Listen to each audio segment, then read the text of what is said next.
Jimmy Carter's supporters say there was so much to his legacy, and a lot of it built after his time in office. ABC 7 News reporter Suzanne Font talked to people around the Bay Area who knew and remember President Carter. At John's Grill in San Francisco, there's always a big crowd. You'll also see a lot of history there, too, including a photo of former President Jimmy Carter. A picture of former President Jimmy Carter is right above the host stand at the entrance. That photo has been up there for decades.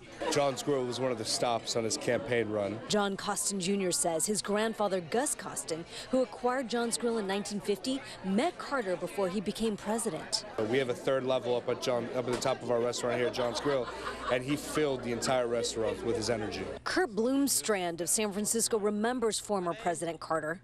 I worked in Iran, and I remember when the Shah left and Jimmy Carter was involved at that period of time when we had the hostages. And Jimmy Carter, I remember what he was doing, and then in the United States as president, and he did so much.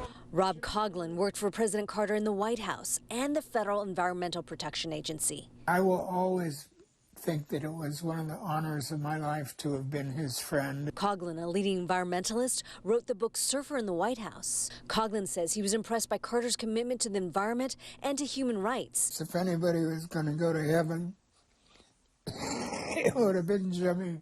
He's the only American president that's been able to use the White House as a stepping stone to higher things. His post-presidential career is probably best known for his ties to Habitat for Humanity. President Carter and his wife Rosalind worked tirelessly with the organization, including stops here in the Bay Area. Worked alongside of thousands and thousands of volunteers all over the world to build homes for those who need a place to live. Janice Jensen is the president and CEO of Habitat for Humanity, East Bay, Silicon Valley. He never stopped leading. He never stopped giving. That's not all Jensen remembers. He had a wicked sense of humor. I will tell you that. Not a person who stood on convention. He's had a great sense of humor. A leader with a vision, a heart, and a sense of humor. In San Francisco, Suzanne Font, ABC 7 News.